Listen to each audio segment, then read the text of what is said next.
여러분, 둥그리쌤입니다. 여러분, 지난 영상에서 토양에 관련돼서 도움이 되는 정보들에 대해서 알아보았는데요. 다들 기억하시나요? 혹시 안 보신 분들이 있거나 다시 보고 싶으신 분들은 여기 링크 걸어놨으니까요. 여기 클릭해서 보고 와주세요. 오늘은 지난 영상에서 다뤘던 내용들 간단하게 요약 정리한 후에 실전에서 비료를 사용할 때 도움이 될 만한 정보들에 대해서 들고 왔습니다. 그럼 바로 가보실까요? 레이고!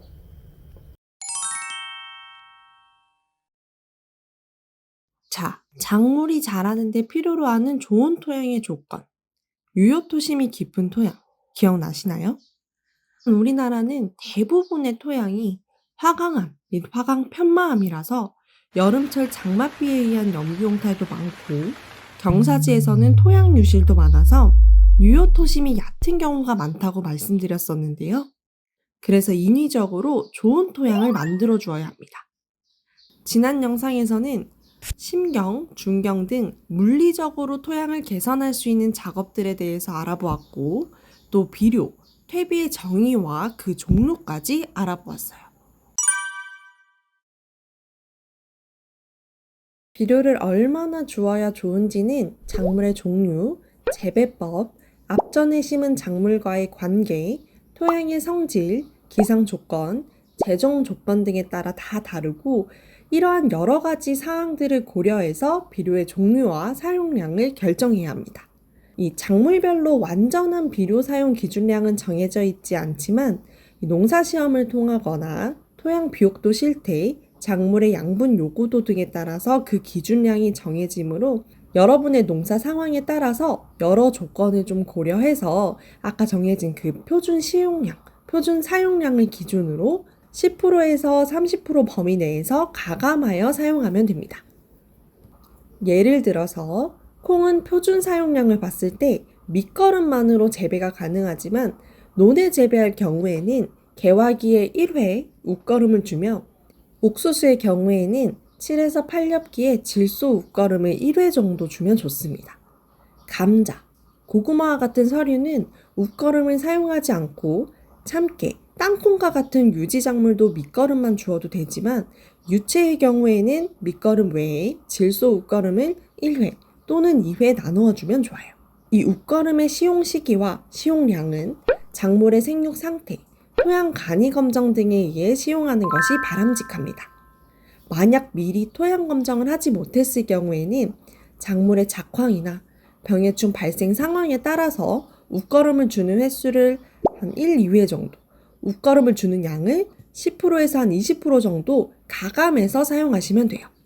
예를 들어서 자갈이 많고 준고랭지나 고랭지와 같이 급경사지가 많은 곳에서는 유실이 많겠죠. 그래서 한 번 줄 때 양을 좀 적게 주고 대신에 주는 횟수를 더 늘려주면 됩니다. 이렇게 자신의 밭 상황과 여러 조건들을 좀 잘 고려해서 비료를 주시면 좋아요. 그럼 내 밭에 맞춰서 필요로 하는 비료 사용량을 계산하는 방법에 대해서 말씀드릴게요. 다음 표는 농사로에서 안내한 고추 12량을 정리한 표입니다.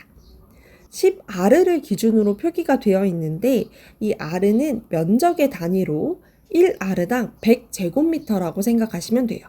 그러면 10아르는 1000제곱미터이고 이를 평으로 바꾸면 약 300평 정도가 됩니다. 자, 표를 보면 고추 농사 시작 전에 300평 밭을 기준으로 퇴비 2000kg를 사용하라고 하는데요. 보통 20kg 포대로 퇴비를 구매하게 될 텐데 300평에 2000kg니까 20kg로 나누면 100포대, 약 100포대를 사용하라고 하네요. 다음은 비료 차례. 자, 0차차. 제가 복합 비료를 하나 가져왔는데요. 요 비료 포대를 가만히 살펴보면 어떤 숫자를 발견하게 됩니다. 찾으셨나요? 12, 7, 9, 그리고 2, 0.2가 적혀 있어요. 앞쪽 3개의 숫자는 각각 질소, 인산, 칼리가 비료에서 차지하고 있는 비율을 뜻합니다. 질소가 12라 함은 전체 비료 중에 질소의 비율이 12%라는 의미로 비료 20kg 한 포대 속에는 질소가 2.4kg 들어있다는 것을 알 수 있습니다. 여기는 이렇게 친절하게 퍼센트 아래에 키로로 표시해 주었는데요.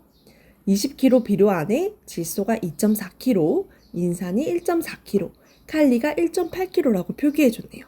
고추의 밑거름, 기비로 들어가는 질소, 인산, 칼리의 양이 각각 10.2kg, 11.2kg, 9kg이니까 대략 5포대 정도 시비하면 얼추 양이 맞겠죠?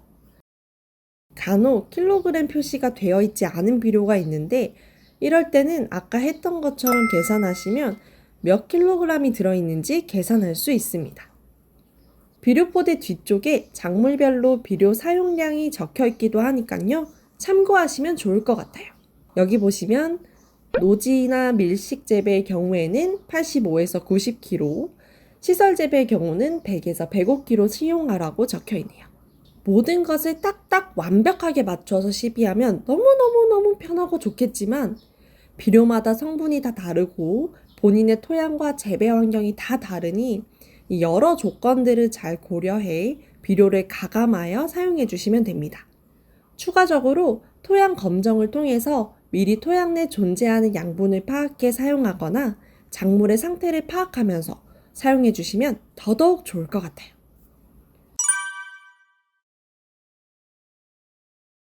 비료를 뿌리에 너무 가까이 주거나 과다하게 주면 오히려 작물에게 해가 되는데 이것은 삼투압 현상 때문입니다.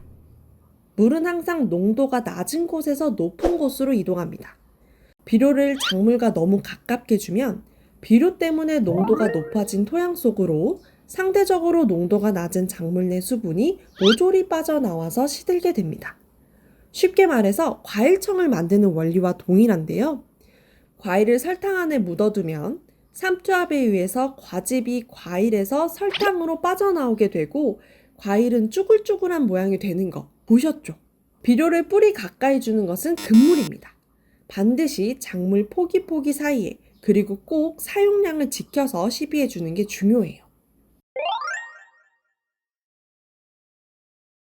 해롱 작물이 비료에 취한다고요? 비가 많이 내리는 장마철에 비료를 주게 되면 이 비에 의해서 녹는 속도가 급격히 빨라져서 비료에 의한 피해를 입을 수 있어요. 또한 그 빗물에 씻겨 내려가는 비료의 양도 많아지게 되니까 비료는 장마가 끝난 후 또는 장마 전에 좀 간격을 두고 주는 것이 좋아요. 이 시간이 지남에 따라 비료도 점차 감소하는데요.